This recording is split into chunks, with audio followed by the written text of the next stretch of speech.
반갑습니다. 먹고 살기 바빠가지고 지방에 내려오기가 힘들었는데 오늘 불러주셔서 우리 성사산 기도원 우리 원장님 감사드립니다. 아멘 한 번도 안 하시는데 기분 상당히 나쁠려다가 좋아지네요. 우리 송한철 목사님이 한 30년 직인데 저분은 부르면 어느 곳이든지 저는 달려갑니다. 지옥은 아니면. 오늘 사모님 제목을 주제를 따라가겠습니다. 사모님이 보배입니다. 오늘 이 자리에 사모님들 전부 다 며느리 자리를 다 지나고 오셨는데 지금도 그 며느리 자리에 계시는데 며느리 중에 며느리가 사모님이세요. 자, 오늘 제가 성경을 소개하는 내용을 들으시고 제가 무식하고 좀 아는 것이 부족해서 성경 말씀밖에는 전할 것이 없습니다. 오늘 사모님께 부탁하는데 째려보지 마세요. 좀 이렇게 다정하게 은은하게 사랑해서 눈으로 봐주시기 바랍니다. 표정이 그러신 것 같아. 방송 보는 것보다 훨씬 못생겼네 그러신 것 같은데 기분 되게 좋아질라다 나빠질라다 좋아지네요. 자, 오늘 이 시간은 성령께서 저를 보내주셨다고 저는 믿고 있습니다. 먼저 마태복음 1장 1절에 따라서요. 말씀은 하나님이십니다. 하나님은 말씀입니다. 기독교는 무슨 종교냐면 말씀은 종교예요. 꿈을 보고 아니면 환상을 보는 종교가 아닙니다. 말씀을 믿는 종교가 우리 기독교인데 로마서 10장 17절에 그러므로 믿음은 들음에서 나고 들음은 그리스도의 말씀으로 말미암습니다. 그래서 뭐니 해도 믿음은 말씀에서 오고 이 말씀을 믿는 것이 믿음인데 믿음의 조상 아브라함을 가리켜서 성경은 이렇게 강조하고 있죠. 로마서 4장 11절에 우리의 믿음의 조상 아브라함, 이 아브라함은 우리에게 믿음의 모델이 됩니다. 그런데 이 사람은 성경 말씀을 보게 되면 창세기 12장 4절에 보게 되면 아브라함은 말씀을 따라간 사람입니다. 갈 바를 알지 못하고 있습니다. 저는 제 목회 현장에 우리 교회는 이벤트가 없습니다. 오로지 말씀밖에 없어요. 성경 말씀밖에 하지 않고 하나님이 그것을 굉장히 기뻐하세요. 왜 그러냐면 요사의 목회를 보면 완전히 변질이 되어서 초대교회 말은 하는데 초대교회가 뭔지 아십니까? 3대 초대교회는 3가지가 있었습니다. 말씀, 성령, 기도. 총체적으로 선교예요. 교회가 세워진 목적은 선교입니다. 영혼 구원. 그런데 이것이 변질이 되어서 교회 건물 엄청나게 크게 짓고 사람 많이 모이면 이것이 교회 성공을 아는데 주님의 성공 기준 그게 아닙니다.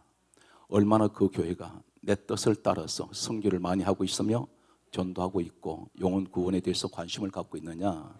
그런데 변질돼 버렸어요. 교회가 무슨 쇼를 하듯이 각 분대로 움직이고 연예인들 세우고 필요할 때는 세워야 됩니다. 그런데 전혀 변질이 된 한국교회 위기 중에 위기라고 할 수 있습니다.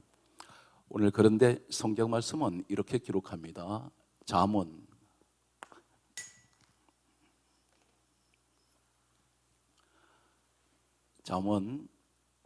30장 6절에 하나님께서 이렇게 말씀하세요. 잠언서는 우리가 알고 있는 대로 솔로몬이 잠언서를 기록을 했습니다. 그런데 기록은 솔로몬이 했는데 전 성경은 이사야 4장 16절과 신약의 디모데후서 3장 16절에 보게 되면 이사야 34장 16절에 하나님께서 이렇게 말씀하세요. 여호와의 책을 읽어보라. 여호와의 입이 이를 명령하셨고 성경을 하나님께서 명령하셨다는 겁니다. 그의 영이 이것들을 모으셨다. 사람이 기록은 했는데 기록하게 하신 분은 하나님이라는 것입니다. 그렇다면 잠언 30장 6절에 우리 하나님께서 원하시는 게 뭐냐면 너는 말씀 외에 다른 것을 더하지 말라. 그런데 주의 종들 말씀 외에 다른 거 더하지 않습니까? 강단은 뭐냐면 강대상, 이 말은 하나님 말씀을 말씀드리게 전하는 자리가 강대상이에요. 여기 세상 소리가 들으면 안 돼요. 하나님이 아주 싫어하십니다. 제가 성령을 받기 전에는 세상 잡소리하고 많이 돌아다녔습니다. 부흥회를 1년에 한 150회 이상 다녔으니 보통 이 한 10여 년 동안 이렇게 계속 100여일이 다니다 보니 150회 이상 다니다 보니까 오전에는 부산에서 오후에는 또 대전에서 그리고 또 저녁에는 서울에서 이렇게 얼마나 바쁜지 김밥을 먹고 식사를 끼니를 거를 때가 있었습니다. 그런데 예화를 쓰고 세상 얘기에 잡소리하고 다녔더니 괴로워서 죽겠어요. 이상하게 그렇게 괴로웠습니다. 근데 나중에 알고 보니까 성령님이 탄식을 하시는 거예요. 그래서 제가 불을 받고 난 후에, 제가 하늘산 출신입니다. 하늘산 10여 년 동안 주광사로 있으면서 불을 받고, 그때부터 저는 어떤 목사님들이 그랬어요. 목사님 원고가 하나도 없는데 방송 가장 많이 일주일에 4편을 녹화를 하는데 50분짜리 2편, 그리고 30분짜리 2편. 오늘 우리 목사님 사모님 계시니까 터놓고 얘기를 좀 해야 되겠네. 할렐루야. 오늘 입을 비축거리면 입을 잡아 당겨 버릴 테니까. 진짜 오늘 안수 안 한 게 천만다행입니다. 안수에서 머리카락 다 쥐어 뜯을 뻔했어요. 제가 이걸 50분짜리 2편, 30분짜리 2편을 매주 4편을 녹화를 해야 돼요. 지금 20년 됐는데 방송 나간 지가 227개국에 지금 방송이 나가보다 보니까 한 5개월, 그러니까 작년 연말이죠. 도저히 교회도 너무 이렇게 방송을 많이 촬영하다 보니까 스트레스 엄청 받습니다. 그러다 보니까 전부 다 성경만 하다 보니까 20년 가까이 성경만 계속 했으니까 똑같은 말씀을 못 하지 않습니까? 그런데 방송 우리가 성교비를 많이 내야 돼요. 왜 그러냐면 기독교 방송은 CBS, CTS, 구TV, 극동방송, CGN, C3 전부 다 교회들이 안 도와주면 이 상업 방송이 아니다 보니까 교회 운영이 안 됩니다. 그런데 너무 힘도 들고 교회 예산도 많이 나가고 한 편에 보통 1,000만 원씩 이렇게 큰 교회들은 배정이 되어 있어요. 그래서 제가 방송국에다가 얘기를 했습니다. 아무래도 방송 내려야 되겠다고. 왜 그러냐면 이 방송 너무 많이 나가고, 그리고 또 교회에서 재정 지출도 많으니 좀 이 코로나 끝난 후에 좀 교회가 정상화되면 합시다 핑계 삼아 그렇게 했더니 사장님이랑 쫓아왔어요. 방송국마다. 그래서 안 됩니다 그래요. 그래서 제가 상황이 이러니까 좀 양해해 주십시오 그랬더니, 목사님이 메인 설교 시간대이기 때문에 이거 빼버리면 여기도 메꿀 수가 없습니다는 얘기를 해요. 그래서 저는 그런 것도 감각도 없었고, 그래서 그러면 데이터를 한번 가져와 보세요 했더니 이 데이터가 보안을 지켰는데 공개하면 안 됩니다 그래요. 그러면 내가 안 하겠다고 핑계 삼아 했더니 방송국에서 자료를 가져왔어요. 시청률이 전체적으로 1위에서 5위 안에 다 들어가 있어요.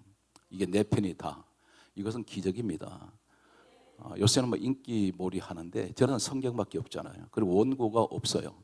어떤 분은 목사님들이 말하기를 목사님이 도대체 성경을 얼마나 많이 읽으실게 외우십니까? 저는 굉장히 주님께 죄스러운 생각을 갖는 것은 저는 절대로 외우지 않습니다. 오늘 여기 올 때도 이 말씀은 차 안에서 제가 받아가지고 또 원어를 제가 꼭 이렇게 저는 영어 성경을 쓰지 않고 원어를 써요. 구약은 히브리어, 또 신약은 헬라어인데 제가 이제 합동측의 칼빈 대학교 석자 교수로 지금 있고, 또 웨스트민스터 대학에 이번에 특임 교수로 다시 또 박사 과정에 있는 목사님들을 지금 강의를 맡았는데, 오늘 성경이 대단히 중요한 것은 고린도전서, 우리는 성령님을 인정하면서 은사를 부정할 때가 있어요. 고린도전서 12장 7절과 대표적으로 11절에 보면 고린도전서 12장 7절에는 이렇게 기록하고 있습니다. 성령의 나타나심으로 주시는 것이 은사예요. 여기 성령의 나타나심. 그럼 성령님은 영이신데 각 사람을 통해서 또 목사님을 통해서 사모님을 통해서 나타내시고자 하는 것이 있습니다. 이것이 은사예요. 여기 9가지가 공식적으로 기록되어 있습니다. 지혜의 말씀, 지식의 말씀, 믿음, 능력, 병 고치는 은사, 예언, 영분별 방언, 통역. 그런데 첫 번째, 두 번째가 말씀 은사예요. 외워서 됩니까? 저는 감히 말씀드리기를 성령님이 제게 말씀 은사 주셨다고 믿어요. 어떤 때는 59절, 69절을 계속해서 CBS 같은 경우는 가장 메인 시간이 토요일입니다. 근데 그 시간 9시 20분에 나가는 칠판을 매주 제가 말씀을 전할 때 다 달라요. 그게 49절, 59절을 교수들이 앉아서 전부 검증을 하고 있습니다. 방송에 가면 이게 틀렸는지 구절 하나 틀리면 아웃돼 버려요. 굉장히 위험하죠. 왜냐하면 교리가 다르고 다 다른데, 그런데 하나님께서 20년 가까이 방송을 하게 하시더라 말입니다. 그런데 그것이 외워서 됩니까? 안 됩니다. 그런데 11절에 뭐라 그러세요? 성령께서 당신 뜻대로 각각 나눠주신대요. 그래서 예를 들어서 방언 은사 받지 못하시면 구원 못 받으시면 아니에요. 은사 중에 하나일 뿐이에요. 오늘 사모님 따라하세요. 좋게 말할 때 아멘 잘합시다. 아멘 잘하면 입을 잡아 당길 거예요. 마스크를 쓰고 계시니까 제가, 우리 사모님들 다, 제가 이 호남 지역에 오면 우리끼리 얘기합니다. 딴 데 가면요 사모님이 되게 못생겼다. 근데 호남에 오니까 너무 잘생기셨어요. 마스크를 쓰고 오시도 왜 그렇게 아름답게 보이십니까? 앞에 앉은 분들은 대답을 한마디도 안 하시네. 얼마나 무한한지 모르겠네. 자, 오늘 한 여인이 있습니다. 성경에 등장하는 한 여인이 있는데 몰락해버린 이 집안, 친정 집안을 완전히 망해버렸습니다. 저주받은 집안. 누구에게 저주받았나? 하나님께 저주받았습니다. 이 집안, 친정 집안이 완전히 파산한 정도가 아니라 저주받아 버렸습니다. 그런데 이 집안을 다시 일으킨 한 며느리가 있습니다. 한 딸이 있습니다. 시집을 갔는데 시댁에 망해버린, 대가 끊어진 이 가정을 살린 한 사람의 며느리가 있습니다. 저는 오늘 이 말씀을 전하면서 누구를 생각하면 사모님들을 생각합니다. 사모님들이 그 한 자리가 숫자가 많으냐 적으냐 그거 가지고 사모님 큰 교회 작은 교회 얘기하지 마세요. 하나님은 숫자 가지고 큰 교회 작은 교회 얘기하신 적이 없습니다. 저는 굉장히 존경하는 목사님들이 농어촌 목회하는 목사님들이세요. 수천 명 수만 명 미치도록 부흥하는데 매달렸습니다. 그런데 어느 날 제 방이 4층인데 거기서 도로를 내다보는데 도로가 주차장에 우리 교회 들어오느라고 한 주에 100가정 이상 등록한 적이 있습니다. 그런데 숫자에 미쳐가지고 목회를 하다 보니까 어느 날 기도를 하는데 하나님 성도를 저렇게 많이 보내주셔서 감사합니다. 그랬더니 저에게 마음에 모르고 강하게 주신지 아세요? 나는 숫자에 관심 없다 그러시라고. 나는 한 영혼 바로 세우는 것이 관심이 있어. 제가 충격받아 버렸어요. 전혀 그 다음부터 숫자에 대해서 저는 사람을 안 세워봅니다. 그때까지 매주 비서실에서 저렇게 보고를 했어요. 오늘은 몇 가정이 등록해 몇 가정 등록했는데 16만 4천 명까지 올라간 적이 있습니다. 그런데 용인이라는 곳은 흐르는 물로 얘기하면 중간지대예요. 물이 고이질 않아요. 거기서 좀 형편 나아지면 전부 다 뿔뿔이 흩어져 버립니다. 그래서 그나마 남아있는 사람들이 약 11조 성도 정도밖에 되질 않습니다. 오늘 제가 말씀드린 내용은 우리 사모님의 위치가 얼마나 여자 중에 여자, 보배 중에 보배, 사모 중에 사모. 오늘 저는 우리 사모님들로 제가 생각하고 이 말씀을 소개하겠습니다. 마태복음 1장 1절에 보게 되면 성경 말씀은 이렇게 기록하고 있습니다. 아브라함과 다윗의 자손 예수 그리스도의 세계라. 아브라함과 다윗의 자손 예수 그리스도의 세계를 말씀하면서 마태복음 1장 5절에 보게 되면 루시라는 여인이 등장합니다. 루데께서 오벳을 낳고 오벳은 이새를 낳고 이새는 다윗 왕을 낳으니라. 그러면 이 룻은 누구냐면 다윗 이 사람의 정조 할머니입니다. 아버지 이새, 할아버지 오벳, 오벳의 어머니가 룻이에요. 그러면 이 다윗에게는 이 룻은 정조 할머니가 됩니다. 그런데 성경 말씀은 뭐라고 말씀합니까? 룻기서 1장 4절에 보면 이 여자를 가리켜 모압 여자라 했습니다. 모압. 룻은 모압이라는 여자입니다. 모압 민족이 혈통의 모압에서 태어난 혈통인데 성경 말씀을 보게 되면 1장 14절을 보면 그리고 16절 룻기를 보면 나오미라는 여인이 있었습니다. 나오미가 베들레헴에 살다가 흉년이 와서 모압 지방으로 이주를 했습니다. 남편과 두 아들을 데리고 갔는데 성경에는 10년이 지났을 때에 남편 죽고 두 아들 다 죽었습니다. 이 나오미는 더 이상 이 모압에 있을 이유가 없었습니다. 그래서 베들레헴으로 돌아가서 거기서 이제 죽으려고 했는지 모릅니다. 남은 여생을 그곳에 보내려고 하는데 이 집안은 남자가 없습니다. 그리고 가진 돈도 없어요. 베들레헴 돌아가 봐야 자신을 기다린 사람도 없고 재물도 없습니다. 완전히 홀몸으로 돌아갔을 때 누가 한 사람 의지할 데가 없습니다. 그런데 두 며느리가 오르바라는 여인이 있고 둘째 며느리가 루시라는 여인이 있는데 이 두 며느리가 다 모압 여자입니다. 그런데 따라가려고 합니다. 그때에 나오미 시어머니가 오지 말라고 말합니다. 왜 그러냐면 이 모압이라는 것은 이제 설명을 드리면 아시겠습니다만은 이 사람들은 베들레헴 유대 지방으로 돌아가면 돌에 맞아 죽습니다. 이유가 있어요. 이 사람들은 완전히 저주받은 집안이었습니다. 모압이라는 사람들이 우상을 섬기는 사람들이고 그리고 배경을 소개하는데 그런데 오르바는 돌아갔습니다. 돌아갔는데 루시라는 이 둘째 며느리가 성경에는 룻기서 1장 14절에 붙쫓았더라 이렇게 기록되어 있습니다. 붙쫓았더라 이 말은 원어에 보게 되면 결사적으로 매달립니다. 시어머니를 붙들고 놓지를 않습니다. 나 데려가 달라고. 이유가 뭘까요? 다른 여러 가지 이유 가운데 가장 핵심적인 것은 룻기서 1장 16절에 어머니의 하나님이 나의 하나님이 되시리이다. 이 여인은 하나님을 믿기 때문에 가겠다는 겁니다. 그러면 모압은 어떤 곳이냐? 하나님을 안 믿는 곳이에요. 그건 우상을 섬기는 곳입니다. 그런데 베들레헴에 돌아가면 그곳은 하나님을 믿는 민족들이 있고 유대의 땅입니다. 마음껏 하나님 앞에 찬송하고 말씀 듣고 지금으로 말하면 예배 드릴 수 있습니다. 여기를 가겠다는 거예요. 그런데 이 여인이 생각할 때 환경을 보게 되면 절망입니다. 나중에 이 베들레헴 돌아갔을 때 이삭을 보리 삭주 서서 시어머니 복양했던 사람입니다. 한 끼 끼니 걱정을 해야 됩니다. 그런데 목적이 하나는 뭔지 아세요? 가다가 돌에 맞아 죽을 수 있습니다. 그런데 거기 가서 보장이 하나도 없습니다. 먹고 살 것도 없습니다. 뻔히 고생할 거 압니다. 시어머니, 나이 많은 시어머니 따라가 봐야 이 사람 고생이 뻔한데 왜 갑니까? 하나님을 내가 섬기고 믿기 때문에 하나님을 위해서 갑니다. 사모님들이 오늘 이 자리에 사모님 문화가 없습니다. 교회 안에는 사모님 씨를 만들어준 적이 있습니까? 그런 교회 있나요? 저희 교회도 없습니다. 사모님은 설 자리가 없어요. 그런데 왜 사모기를 택했느냐? 내가 하나님을 믿기 때문에. 그래서 이 고난의 시간들을 눈물의 가시밭길 걸어왔습니다.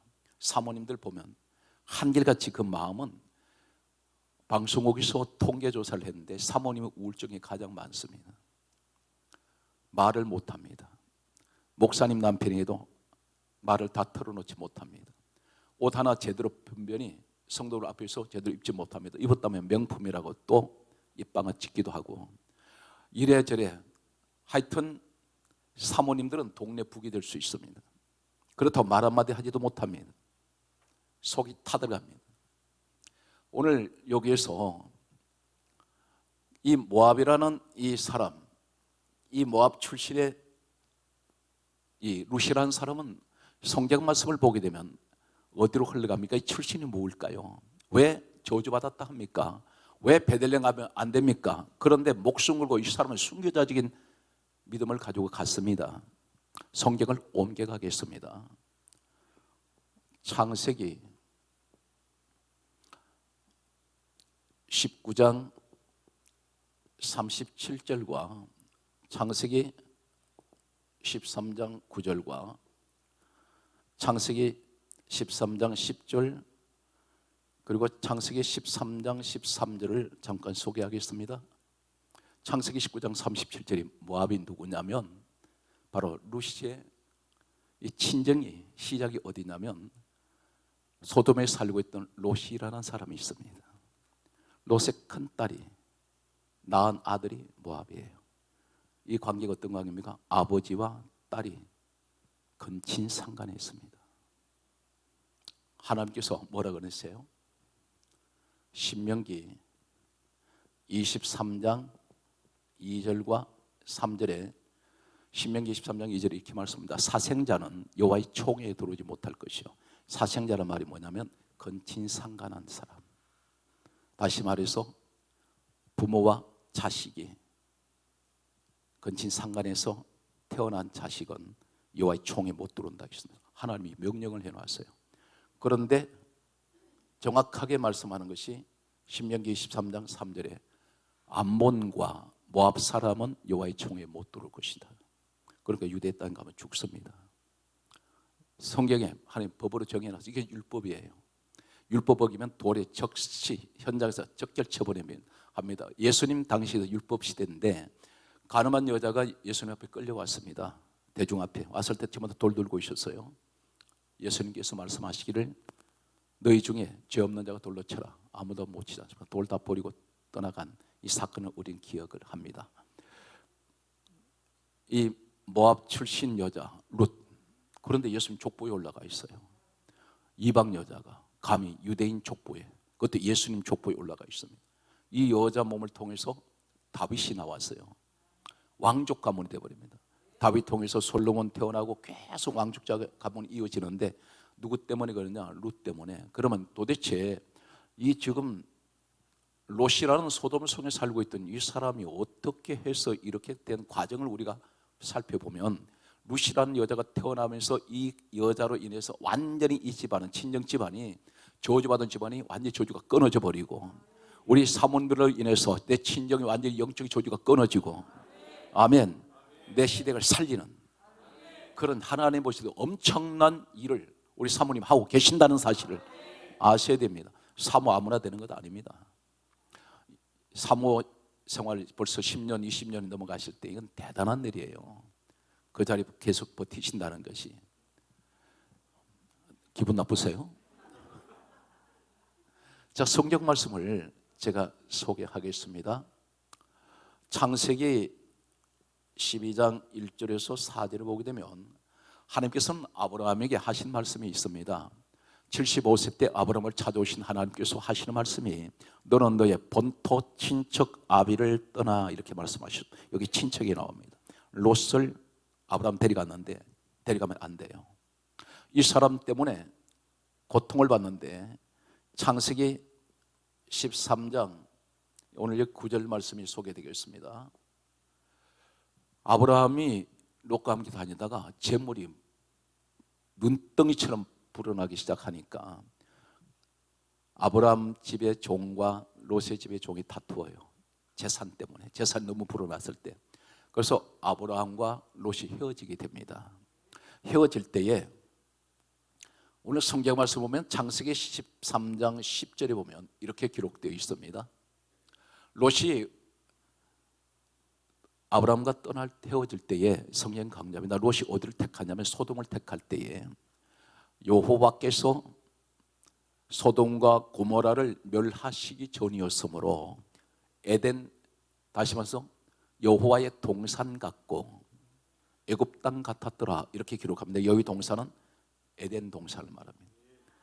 이 하나님께서 소돔 고모라를 멸하실 때 심판하시기 전이었는데 롯이 보니까 소돔 고모라가 에덴 동산 같아요. 너무 멋있습니다. 그리고 애굽은 나일강이 흐르는 곳인데 비옥해요.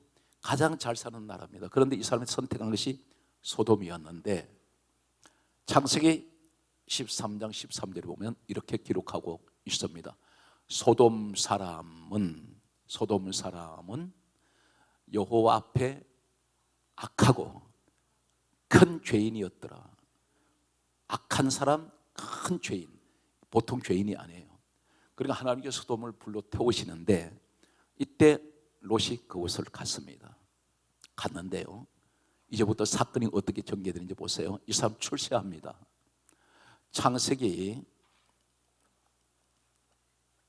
성경 말씀을 보면은 창세기 19장 1절에 보면 롯이 소돔 성문에 앉아 있다가 이렇게 기록되어 있습니다. 앉아 있다고 했습니다. 우리가 생각할 때 단순하게 우리가 설교할 때 이 사실을 놓쳐버려요.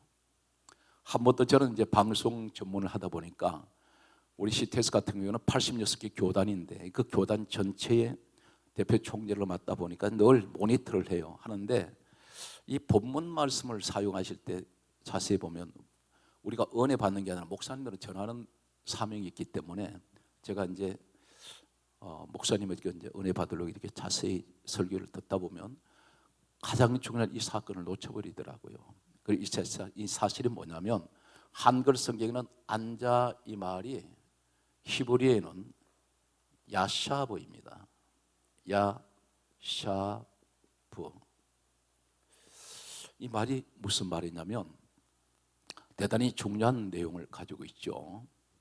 시편 29편 10절에 보면 똑같은 야샤브를 쓰는 한 구절을 소개할 때 좌정하다, 이 의미를 좌정하다, 권력자가 앉아있다 뜻입니다. 또 하나는 에스더서 1장 2절에 보면 왕이 저귀하다 이 내용이 같은 야샤브입니다. 그런데 무슨 얘기냐면 고대 유대의 관습에는 반드시 그 성에서 최고의 지도자 권력자가 성문에 앉아 있습니다. 아무나 못 앉아요. 거기는 가장 많은 사람들이 출입하고 가장 많이 모이는 성문입니다. 여기에서 재판을 할 때 재판관이 성문에 앉아 있습니다. 여기서 재판을 하고 통치를 합니다. 그런데 롯이 거기 앉아 있어요. 롯은 소돔에 가서 출세했습니다. 그런데 선한 사람이 아니라는 겁니다. 하나님께서 말씀하시기를 창세기 13장 13절에 소돔은 하나님 보실 때 악하고 오죽 악하면 불로 태워버리겠습니까? 그리고 큰 죄인이었더라. 그러면 예를 들면 조직 폭력배가 밑에 있는 이 폭력배보다 더 악하고 더 강해야 두목이 될 수 있습니다.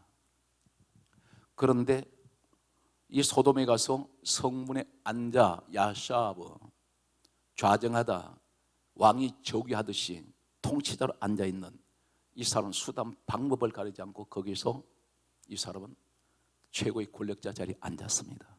그런데 창세기 19장 1절 보면 나그네 두 사람이 이 성을 방문했습니다. 그들이 천사였습니다. 남자의 모습으로 왔습니다. 그런데 성경 이상은 지나친 행동을 해요. 롯이 성문에 앉아 있다가 일어나서 처음으로 나그네한테 엎드려 절했다고 되어 있습니다. 이 절했다는 이 의미가 뭐냐? 코가 땅에 닿도록 했습니다. 왜 이렇게 했을까요? 우리 생각할 때 저 롯이라는 사람 대단히 예의 바르고 선한 사람이가 나그네 대접을 기가 막히게 하는구나. 거짓말입니다. 이 사람이 어떠냐면 자기를 나를 보라는 겁니다. 무엇인가는 사람들한테 보이고 싶어요. 나 이렇게 훌륭한 사람이야. 그래서 엎드려 절을 했는데 어디로 데려갑니까? 두 나그네를 집으로 안내했습니다. 근데 말씀 드리니까 재미없죠. 사랑해요. 내가 애교를 떨고 별짓을 다 해야 돼. 나 사모님 보면 되게 무서워. 우리 집 사람 되게 무섭다. 그분이 광주 출신이야. 서비스는 하나도 없어.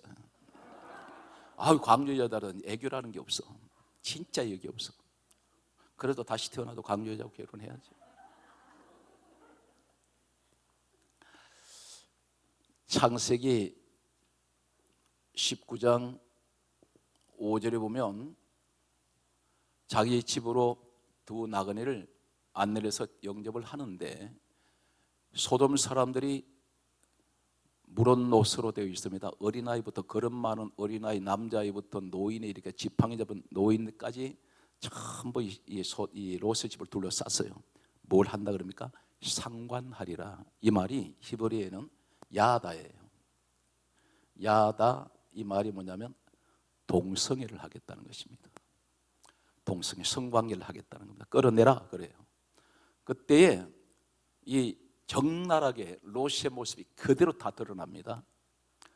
창세기 19장 8절에 보면 이렇게 말합니다. 문을 열고 나가서 하는 말이 내게 남자를 가까이 하지 않은 두 딸이 있으니, 여기서 내가 너에게 이끌어 내리니 너희가 좋은 대로 해라. 남자를 가까이 하지 않은 두 딸, 순결을 지키고 있습니다. 이 타락한 소돔에 결혼 정령계에 있는 이 두 딸이 몸을 버리지 않았어요. 깨끗하게 살았습니다. 아버지는 타락할 때 타락한 사람인데 그 아버지 밑에 타락한 딸이 안 나왔어요. 순결을 지키는 두 딸인데 내가 이끌어내리니, 이끌어낸다는 이 말이 뭐냐면 이끌다, 이 말이 히브리어 원어에는 야차란 말을 쓰고 있습니다. 이끌어내다, 이 야차란 말이 어디에 써 있냐면 민수기 19장 3절에 보면 3절엔 끌어내다, 강제로 끌어내다, 목덜미를 잡고 끌어내듯이 끌어냈다는 겁니다. 원어의 의미는. 그런데 이 야차의 의미가 그렇습니다. 또 하나는 성경에 보게 되면 룻기서 1장 13절에 보면 이 야차라는 단어가 어디에 똑같이 써 있냐면 때리다, 치다. 이 말이 무슨 얘기냐면 한마디로 요약을 하면 같은 이끌어내다 이 말이 야차, 민수기 19장 3절에 그리고 룻기 1장 13절에 끌어내다, 두들겨 패다, 이 강제적으로 목도리를 잡든 멱살 잡고 끌어내듯이 두 딸을 이렇게 끌어냈다는 것입니다. 내가 강제로 끄집어낼 테니까. 그러면 이 두 딸들 장성했죠. 한마디도 이 본인들의 의사를 물어본 적 없어. 일방적입니다. 너희들이 하고 싶은데 해. 이거 왜 그런지 아세요? 나는 이러한 지도자야. 나는 다른 사람을 위해서 내 자식까지도 버릴 줄 아는 사람이야. 자신의 이 육신의 욕망, 이기적인 것, 이런 것 때문에 자식을 희생시켜도 하나도 양심이 끄리낌이 없는 사람이 롯입니다. 한 가지 얘기할까요? 아브라함하고 같이 가나안 땅 갔을 때 롯이 아브라함과 계속 동고동락하는데 아브라함 예배 드릴 때 단사할 때 롯의 모습 본 적 있나요? 없어요. 아브라함이 단사할 때 항상 아브라함 혼자예요. 롯이 얼굴 통작한 적 없습니다. 아브라함은 하나님 믿는 사람 아니에요. 이 사람 기도한 적 없어. 성경에 안 나타나요. 우린 전혀 성경에 보면. 그런데 신약에 와서는 이 롯을 의로운 자라고 그렇게도 이야기를 합니다. 아마 훗날에 이 사람이 변화가 됐는지는 모르겠어요. 그런데 창세기에 나타난 롯의 모습은 전혀 하나님을 믿는 사람은 아닙니다. 그러니까 소돔을 택해 갔습니다. 오늘 여기에 성경 말씀을 계속해서 보면 그러면 이 사람이 어떤 사람이었을까? 창세기 이 두 딸에게는 창세기 19장 14절에 사위가 있어요. 결혼을 앞두고 있는 이미 배우자가 있었다는 것입니다. 그런데 이 롯은 사위가 있던 두 딸에 대해서 전혀 관심 없어요. 다만 이 사람은 자신을 위해서 사는 사람이에요. 미쳐버린 사람이에요. 출세에 미쳐서, 명예욕에 미쳤어요. 탐욕에 미친 사람이에요. 그런데 창세기 19장 14절에 사위가 있는데 나중에 천사들이 소돔을 심판을 할 때 하나님께서 천사를 통해서 롯을 끌어내죠. 그런데 롯이 때 사위들에게 뭐라 말하냐면 하나님께서 이 소돔을 불로 태우신다 하니까 성경 뭐라 그래요? 사위들이 얼마나 이 사람이 신임을 못 받으면 사위들이 농담으로 여겼더라 그러죠. 신빙성이 없는 사람이에요. 지도자인데 사람들 그 말을 안 믿어. 가족들이. 저는 목회를 하면서 가장 목사님이 인정을 어디부터 받아야 되냐? 내 식구한테 받아야 돼요. 그 인정을 누구한테 받아야? 사모님한테 받아야 돼요. 내 몸의 반쪽아리가 내 사모인데 내 사모한테 인정 못 받으면 목회 실패했습니다. 밖에서 아무리 거창하게 떠들어도 내 집안 식구들한테 인정 못 받는 목회는 실패한 겁니다. 저는 그렇게 봐요. 이 사람에게 농담으로 여겼던 이 사람은 아이고 저는 항상 시계를 안 봐요. 왜 그러냐면 여기 끝나면 다 끝난 줄 아니까. 그래서 기분 좋으면 글씨를 조그맣게 쓰고 기분 나쁘면 글씨 크게 써버리는 거예요. 오늘은 좀 보통입니다. 창세기 19장 16절에 보면 롯이 지체를 해요. 여기 지체가 원어를 보면 안 나가겠다는 거예요. 그만큼 내가 어떻게 여기서 내가 죽기를 각오하고 내가 피눈물 나게 여기까지 올라왔는데 여기 못 떠나겠다는 겁니다. 그래서 뿌리치는 거예요. 지체함에 안 나가겠다고 하니까 천사가 강제로 끌어내지 않습니까? 그런데 여기에서 이 사람이 하는 걸 보세요. 19장 19절에 뭐라 그러냐면 천사가 이렇게 말합니다. 저 성으로 도망가라. 그랬더니 뭐라 그래요? 저 산 넘어 갈 수 없나이다 그래요. 못 가겠다는 겁니다. 왜 그럴까요? 20절에 보면 이 사람이 제안을 해요. 가까운, 성경 강조합니다. 가까운 성읍으로 도망가게 해주세요. 왜 그런지 아세요? 소돔을 가급적이면 멀리 안 떠나려고. 하나님이 소돔을 망하게 해도 일부는 혹시 남겨놓으면 들어가고 싶은 거예요. 이 사람은 거기다 미쳐버린 사람이에요. 그런데 여기에서 이제 문제는 30절에 두 딸이 술을 준비해요. 두 딸과 함께 굴 속에 갔는데 아버지 함께 들어갔어요. 그런데 어떤 사람은 주석을 하기를 이렇게 되어 있어요. 제가 굉장히 유감이었는데 이 두 딸이 본래 엄난한 여자들이라서 그러면 아까 순결 지켰잖아요. 이게 안 맞는 얘기야. 그 타락에서 타락을 타락, 성타락이 말을 또 표현할 수가 어려울 정도로 하나님이 얼마나 악하고 큰 죄인들이었으면 불로 다 태워버리는데 여기 유일하게 순결을 지킨 두 딸이 있었단 말입니다. 그런데 아버지를 왜 탐을 냅니까? 여기 어디냐면 굴 속에 있었던 이 지역이 소알성이에요. 소알은 젊은 남자가 덕식을 거립니다.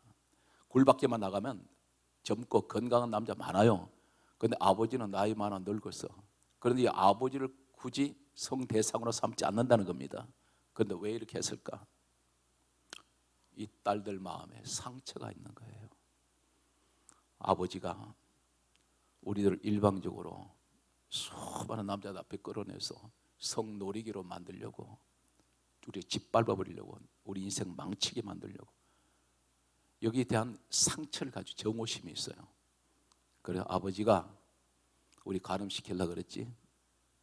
그러면 우리가 당신을 내가 간음하겠다는 겁니다. 그래서 술을 준비한 거예요. 먹여버려. 잔뜩 술 취하게 해놓고 큰딸이 동침합니다. 여기서 태어난 아들이 모압이에요. 둘째 딸이 암몬이 태어나요. 그래서 하나님이 너 모압과 암몬은 여호와의 총에 못 들어와. 그런데 이 집이 완전히 저주받아 버렸습니다. 몰락해 버렸어요. 그런데 대가 끊어져 버렸습니다.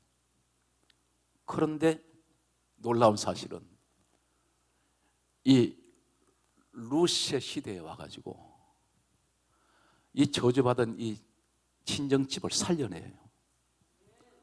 하나님을 믿으니까. 우리 사모님이 시집을 왔는데 그 며느리란 말이에요. 시집을 왔는데 아니면 내가 예수를 믿음으로 우리 친정집이 너 단 사람 때문에 완전히 명문 가문이 돼버려. 이 조상 대대로 내려오던 저주받은 집안. 모압이 혈통이 그래요. 저주받은 짓을 한 거예요. 우리 조상들이 어떤 일을 했던지 오늘 사모님들을 통해서 우리 친정집이 완전히 저주가 끊어져 버리고 이제는 눅 같은 명문 가문으로 만들어낸다는 것입니다. 시댁에 시집 왔는데 나오미 가족은 완전히 대가 끊어져 버렸어요. 그런데 룻을 통해서 이 며느리 하나 달 돌아가지고 살려냅니다. 하나님 집안으로 명문 가문 만들어요. 쭉 대를 이어서 나갑니다. 오늘 여기에서 성경 말씀은 우리에게 무엇을 가르치고 있습니까? 이 공간이 너무 좁으니까 쬐끔하게 쓸게요. 고린도 후서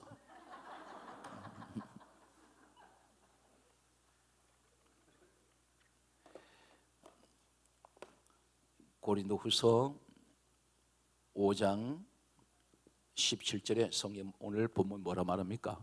누구든지 예수 그리스도 안에 있으면 새로운 피조물이 되어버려. 이전 것은 지나갔으니 보라 새 것이 되었도다. 과연 그럴까요? 우리 사실 한 가지를 분명하게 넘어가야 되는데 갈라디아 3장 13절을 우리는 기억합니다. 예수님께서는 예수 그리스도는 우리를 위해서 저주를 받으셨어요. 그 저주 우리가 받아야 되는 거예요. 루세 집안의 저주가 그 집안이 받아야 되는데 복음적으로 얘기하면 예수님이 대신 그 저주를 내가 주님이 십자가를 지시면서 그 저주를 받으셨습니다. 그리고 우리를 속량하셨어요. 죄에서 완전히 죄의 값을 다 치러버리신 거예요. 우리가 지금 보통 신분이 아니라 로마서 8장 1절은 그래서 이렇게 말씀하고 있습니다. 로마서 8장 1절에 예수 그리스도 안에 있으면 정죄함이 없어요. 저주가 끝나버렸어. 그래서 우리를 가르쳐 뭐라고 했어요? 아버지라. 하나님을 부른 우리가 감히 아버지라고 하나님을 어떻게 불러요? 그는 이미 예수 안에 있으니. 그래서 성경 강조합니다. 사도행전 4장 12절에 천하 사람 중에 구원 얻을 만한 이름은 예수 외에는 주신 일이 없어요. 그러니까 예수한테 미쳐야 돼. 이제 이 말씀을 들으면서 우리 집 사람을 생각합니다. 우리 집은 골수 불교 집안이었어요. 그런데 며느리 하나 들어왔는데 이 며느리가 좀 잘 못 살았어요. 형편이 어려워서. 저희 집은 명문 집안입니다. 소위 말하는. 그런데 시집살이가 말도 못했습니다. 물바켓을 갖다 부어버리고 며느리가 쫓아내버리고. 그런데 제가 그때는 대단히 철이 없었던 것 같아요. 근데 어쩌다가 배가 불러버렸네. 잘 이해가 안 되시죠? 배 불렀던 배가 부흥됐단 말이에요. 결혼도 안 했는데. 그런데 집에 같이 들어와야 되잖아요. 그러니까 어쩔 수 없이 이제 애는 가졌지. 결혼을 했습니다. 내쫓겨버렸어요. 쫓아내버렸어요. 워낙 많은 혼처들이 들어왔는데 하필이면 왜 저 여자냐. 그런데 이 사람이 들어와가지고 온갖 시집살이 다 하면서 교회를 가야 되는데 이 사람 한 사람 때문에 교회가 전체가 다 집안이 예수를 믿었어요. 이 한 사람이 이 사람의 들어들이 지혜롭게 저희 아버님이 저희 아버님께 굉장히 완고합니다. 축구 선수였기 때문에 그냥 아주 보통 성격이 좀 날카롭고 아주 세상 말로 내가 봐도 꼬장꼬장해요. 그런데 이분이 저희 집사람한테 이 사람한테 저희 아버님 보고 이 사람이래. 저희 아버님한테 가서 뭐라냐면 아버님 제가 좀 뭘 고쳐보려고 교회를 좀 다니면 어떻겠어요? 물었더니 네가 고친다니까? 그래 가봐 그랬대요. 나는 그걸 몰랐어요. 이 사람 교회를 다니더니 나를 데리고 간 거예요. 그때부터 한 사람 와서 저희 우리 시어머니도 전도하고 하더니 식구 다 전도해가지고 지금 저희 집안에 목사가 4명 나왔어요. 그런데 이 사람이 제 영적 스승입니다. 여러분 사모님께서 한 가지 책임을 지셔야 될 게 목사님 설교하실 때 은혜 받았다고 이야기하면 안 돼요. 야당이 되셔야 돼. 같은 여당 되면 안 돼요. 발전 없어요. 건전한 비판을 할 줄 알아야 돼요. 예리한 눈으로 봐주셔야 돼요. 제가 설교할 때 성경 말씀만 전하는데도 가끔 가다가 이렇게 다른 세상 얘기 할 때가 있단 말입니다. 방송 촬영 안 할 때는. 그런데 꼭 메모지가 제 책상에 올라와 있어요. 오늘은 요 단어가 틀렸고 오늘은 이 세상설을 왜 합니까? 너 불안한 거에게 집에 가면 밥을 안 줘버려. 밥상이 달라져. 그리고 이 사람이 막 사흘 나흘 동안 스트레스 주는 거예요. 그러니까 너무 그게 듣기 싫은 거야. 왜 성경만 말씀을 전하지 왜 다른 말 합니까? 이 사람이 뭐라고 하냐면 나는 당신한테 돈을 원하는 것도 아니고 무슨 내가 무슨 다른 걸 호강시키달라는 것도 아닌데 설교 똑바로 하라고 막 그래요. 기분 되게 나빠. 왜 그러냐면 어떤 데는 막 성질이 와서 내가 대한민국 방송 설교 대상을 받았는데 네가 해먹어라, 네가 해먹어. 근데 어느 날 우리 집사람이 예배 딱 참석하라면 나 자유 얻었네, 네 자유 얻. 왜 그러냐면 사모가 없으니까 너무 신난 거예요. 그런데 또 사모가 서파이를 심어놨어. 갔더만 꼭 오늘 목사님 녹음한 거 들어보자고. 아니 이 사람이 도대체 나를 잡아 죽일 생각인지 이렇게 다듬어지니까요, 듣기 싫으니까 똑바로 할 수밖에 없어요. 그런데 이것이 주님이 기뻐하시는 일이더라고요. 그래서 이 집사람이 내가 어느 날 보니까 말을 안 들으니까 막 자존심이 있잖아요. 자존심, 남자들은 자존심으로 사는데 어느 날 보니까 성전에서 막 눈물뿌리 기도하는데 보니까 내 기도를 하는 거예요. 설교 똑바르게 해달라고. 나 미치겠네. 그래서 지금까지 오면서 설교를 하면 이 사람은 저한테 한 번도 은혜 받았습니다 얘기를 안 해요. 교만해질까 봐서. 아무 소리 안 해버려요. 아무 소리 안 하면 내가 이제는 터득한 게 은혜 받았구나. 꼭 제가 설교 끝나면 제 사모 눈치를 먼저 보거든요. 저 눈꼬리가 내려왔다면 문제가 있는 거예요 이게. 그런데 아주 입술에 미소가 보면 다 벌써 눈치가 알아채는 거예요. 오늘 그냥 설교가 괜찮았구나. 이 사람이 원하는 게 아무것도 없어.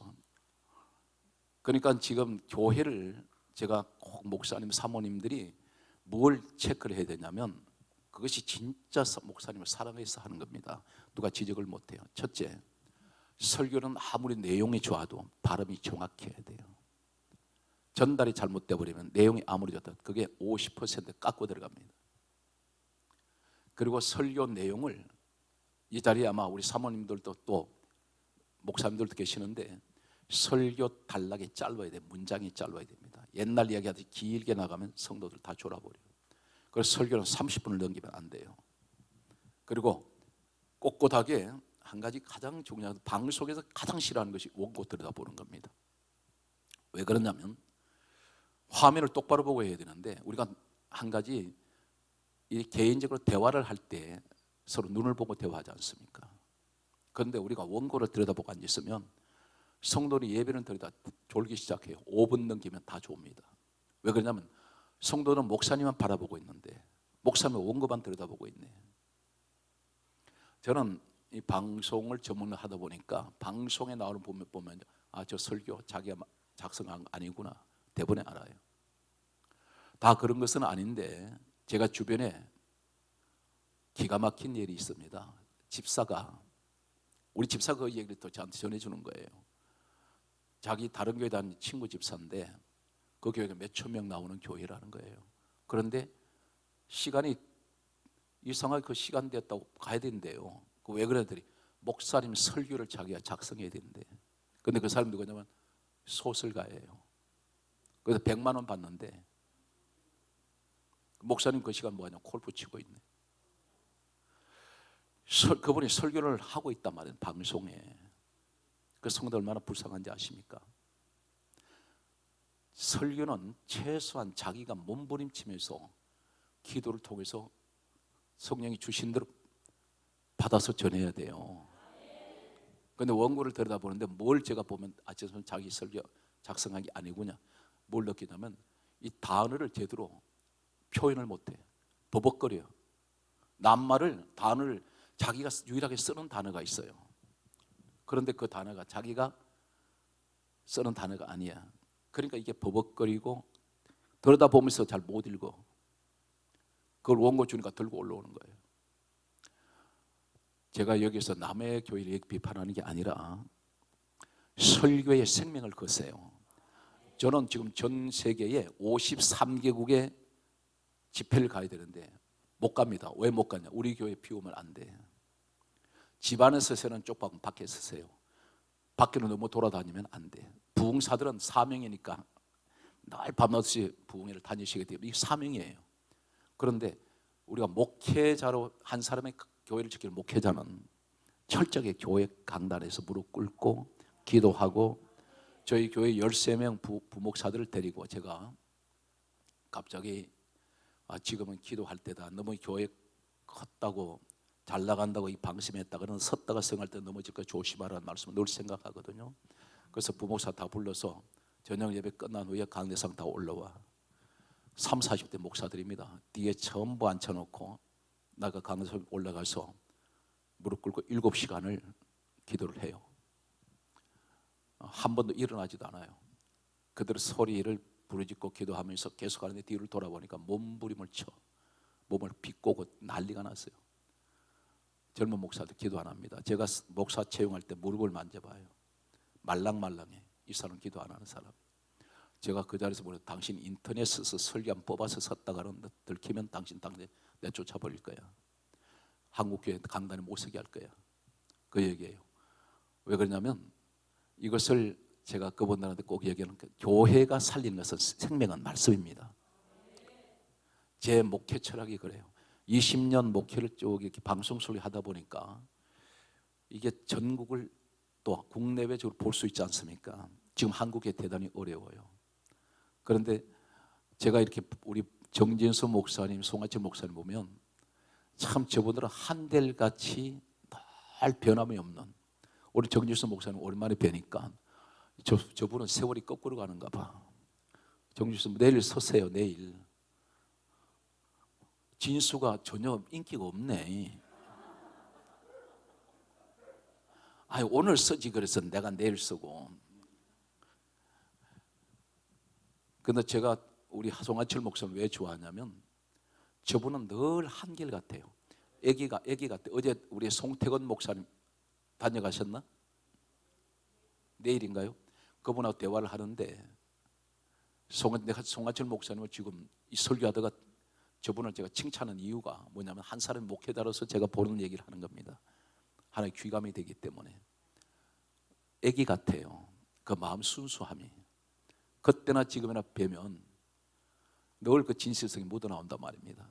그래서 저런 분이 부흥회를 다니니까 한국에 그래도 희망이 있다. 우리 성자산 기도원 아마 우리 이 지역뿐 아니라 호남에서는 보배 같은 기도원이에요. 힘듭니다. 그런데 원장님을 뵈면서 우리 같은 교단이라서 그런 게 아니라 뵈면서 상당히 제가 왜 그러냐면 잘 안 움직여요. 제가 한 에피소드가 있는데 고속도로를 타고 이렇게 집회를 가다가 화장실에 이제 휴게소에 들르려고 화장실 들어가는데 남자 3명이 나오더라고요. 화장실에서. 그러더니 아이고 목사님 그래요. 거기 어디냐? 호남이었습니다. 가다가. 그런데 인사를 하고 저는 화장실 들어가고 이 사람은 나가는데 따라 들어오더라고. 소변기 앞에 섰는데 이게 소변이 안 나와. 뒤에 3명이 나란히 서 있으니까. 어떤 데는 라면이 먹고 싶어서 이렇게 휴게소에 가서 아무도 모르게 숨어서 라면 먹고 와가지고 목사님도 삼양라면 드시네요. 그래. 그러니까 이게 굉장히 유명세를 타다 보니까 조심스럽고 어디 한 군데 제대로 갈 수가 없습니다. 그러다 보니까 늘 나 홀로예요. 그렇게 오다 보니까 한편으로는 행복해요. 왜 그러냐면 지금 돌아보면 하나님께서 지금까지 지켜주셔서 여기까지 왔는데 변질되지 말아야지. 변질되지 말아야지. 제가 이 처음에 힘들었던 거 가락국수 50원짜리 사 먹을 돈이 없어서 집에서 쫓겨나가지고 사모하고 둘이서 가락국수 한 그릇 갖다 놓고 나눠 먹은 적이 있습니다. 제가 꼭 집사람한테 얘기하기를 초심을 잃으면 안 돼. 초심 잃으면 안 돼. 지금 교회가 6군데거든요. 그런데 이번에 기도를 하는데 막 심장을 두들기는 성령님의 어떤 감동을 주세요. 교회를 지어라. 근데 그 교회가 일반 교회가 아니고 외국의 선교사들을 위해서 교회를 지어주라는 거예요. 지금 모든 교회가 마찬가지입니다만 코로나 때문에 지금 회복이 정상적으로 안 되고 있어요. 재정도 어려워요. 그래서 제가 갑자기 어떤 한 선교사 소식을 듣게 되었습니다. 필리핀에 선교사로 가신 지가 10년이 넘었는데 노숙자 생활을 한다 그래요. 노숙을 하면서 한 푼 두 푼 거기서 모아가지고 땅을 샀다는 겁니다. 근데 교회를 못 짓고 몇 년째 교회를 못 짓고 있는 거예요. 그럼 교단에다 부탁해도 안 되고 큰 교회 다니면서 부탁해도 안 돼가지고 이번에 벽돌 몇 장 사서 몇 년째 그걸 하고 있다는 겁니다.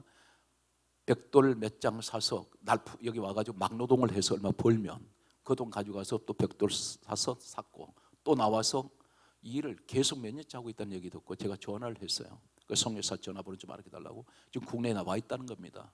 그래서 전화를 해서 알아보다가 얘기 듣다가 눈물이 흐르더라고요. 제가 이게 같은 목사 입장에서 너무 미안한 거예요. 그래서 실태를 방송을 통해서 교단을 통해서 또 선교단체를 통해서 실태를 알아보니까 교단에서 지원이 안 되는 선교사는 교회 건물이 없어요. 너무 제가 충격받았습니다. 그러니까 교회 건물이 없으니까 대개가 어떤 움막집을 만들고 판자로 집을 만들어 가지고 예배를 드리는데 비만 오면 이 물이 다 흘러가지고 바닥이 세면 바닥이 아니니까 흙탕이 돼버리는 거예요. 진흙탕이. 제가 이분한테 우리가 교회 지어드리겠습니다 했는데 현재까지 올해 33개 12개 나라에. 그런데 지역마다 돈이 다 다르더라고요. 그래서 제가 교회에다 선포하기를 모든 교회 예산을 성교에 투자한다. 그러니까 했는데 동시다발로 33개 교회를 착수금 다 보내고 공사가 시작됐습니다. 그런데 재정이 어려우니까 지원이 안 되니까 선교사 철수를 하고 있어요. 그런데 우리가 짓는 교회는 사회주의 국가, 공산국가, 그리고 이슬람 국가, 불교 국가인데 한결같이 다 공사가 진행이 되도록 하나님께서 다 작업을 하시더라고요. 그래서 우리가 자랑할 건 아닌데 작은 일인데 성전을 짓는다는 것은 우리가 평소에 목회를 해도 교회 하나 못 짓고 가신 분들이 있지 않습니까? 목사님들도. 그런데 이걸 짓는다는 게 보통 일이 아니에요. 그런데 제가 선교를 하면서 교회를 지을 때 우리 교회 이름 쓰지 마세요 그랬어요. 그리고 대개가 교회를 짓고 나면 그 지어진 교회에서 선교 보고를 받고 또 어떤 때는 간섭을 하지요. 그래서 저희가 어떻게 제가 약속을 했냐면 교회 완전히 완공되고 나면 명예이전 다 해드리고 그리고 소유권 다 넘겨드리고 우리 무상으로 헌납하겠습니다. 그리고 완전히 손 떼겠습니다 그랬어요. 그런데 또 기도를 하는데 노숙자를 돌아보라 그러세요. 그래서 우리 오늘 같이 온 비서 목사를 서울역으로 보냈습니다. 실태를 좀 알아보라고. 갔더니 기독교 단체에서 운영하는 매일같이 운영하는 데가 없어요. 불교하고 카톨릭에서만 나와서 하고 있다는 거예요. 재정이 열악하니까 그렇겠죠. 그래서 이걸 어떻게 하나 하다가 제가 참 하나님께서 지혜를 주신 것이 정부 지원이 되지 않는 어르신들이 있습니다. 이분들은 사각지대예요. 자식이 있기 때문에 안 된다는 거예요. 그런데 거동이 불편하신 분들이 끼니를 굶고 있어요.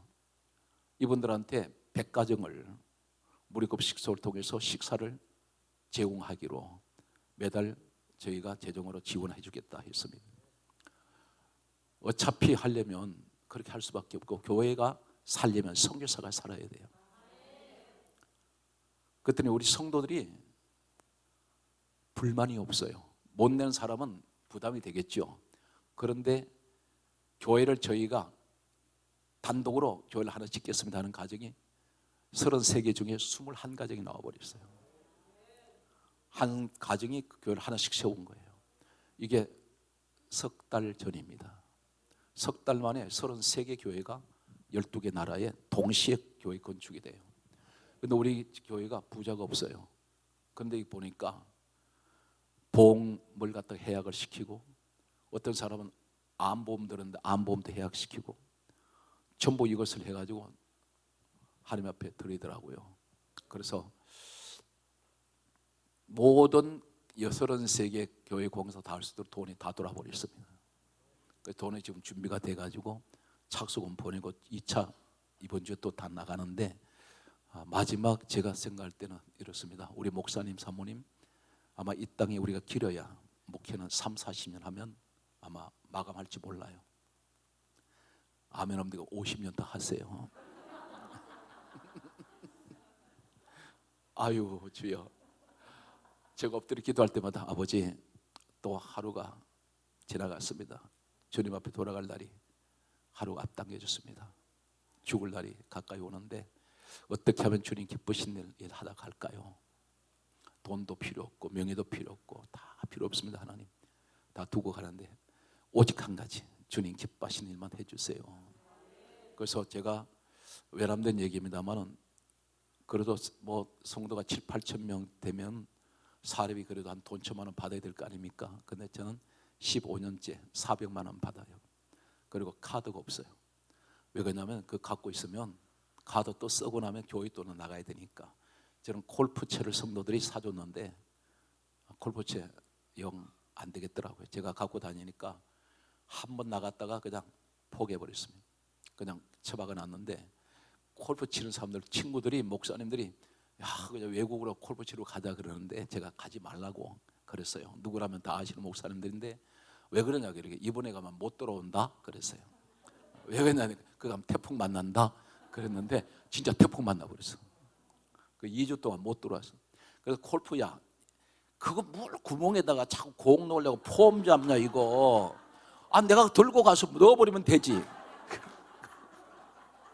뭘 자세를. 아이고 주야. 아멘 하시잖아 지금. 돈 아까워서 못해나. 그런데 제 시간이 몇 시까지죠 목사님? 표정이 그래. 네 마음대로 해라 그래서 나 다음에 없죠? 내 마음대로 할 거예요 그냥. 우리 목사님끼리 제가 딴 데 가면 사람들 못 믿어요. 제가 원래 90kg까지 이게 육박을 했는데 지금은 우리나라 최고 명품 그 양복 정장 회사에서 저한테 협찬하고 있거든요. 한 달에 1년에 한 2, 30벌 양복이 들어옵니다. 코트는 외국에서 수입하면 바로 저한테 옷이 샘플이 오는데 한 10벌 지난 작년만 한 10몇 벌 들어왔어요.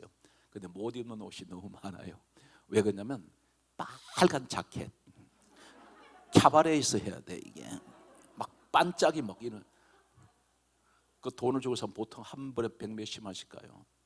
비싼 건 500, 600씩 가는데 근데 그걸 못 입고 그냥 옷장 우리 집에 옷 전부 붙박이 벽돌 가면 다 만들고 교회다 다 만들고 수양관 다 만들어도 옷이 남아돌아.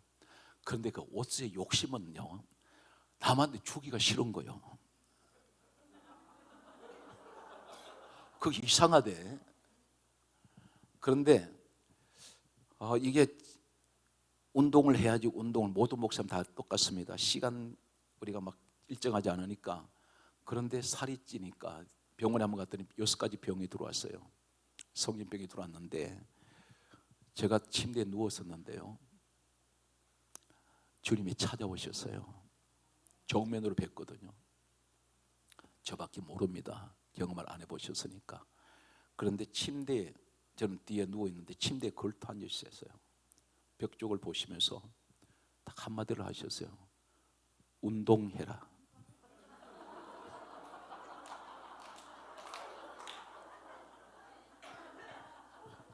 그러니까 운동해라. 그래서 운동해라. 그리고 가셨거든요. 이게 얼마나 실감되세요? 근데 그 다음 날부터 말이죠. 밤 12시가 됐는데도 내가 어떤 팀에 끌려나가는 거예요.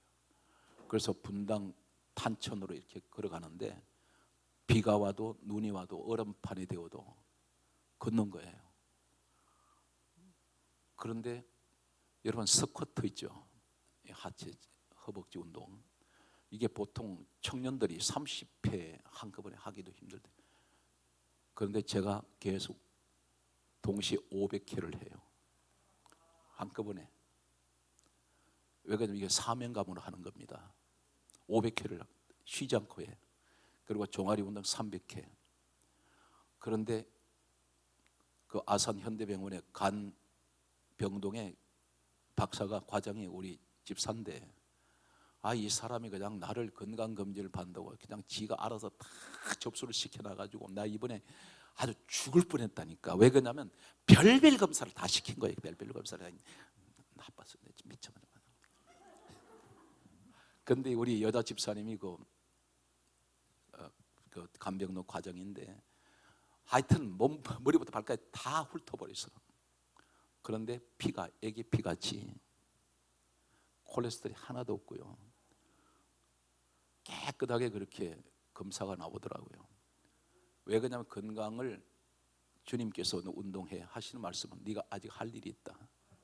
저는 그렇게 주님께서 너 건강 챙겨. 내가 너한테 아직까지 일을 또 할 일이 있다. 저는 그렇게 생각하고 이게 사명을 해야 됩니다. 목사님들이 그렇게 하셔야 돼요. 운동하셔야 돼. 목사님 아무리 능력 있고 실력이 있어도 몸이 망가져 버리면 끝장나는 겁니다. 그리고 우리 몸은 보통 몸이 아니라 사모님 특히나 우리 사모님 건강하셔야 돼요. 사모님은 오래오래 건강하셔야 됩니다. 할 말은 많지만 다시는 안 불러줄 것 같아서 여기서 끝내겠습니다.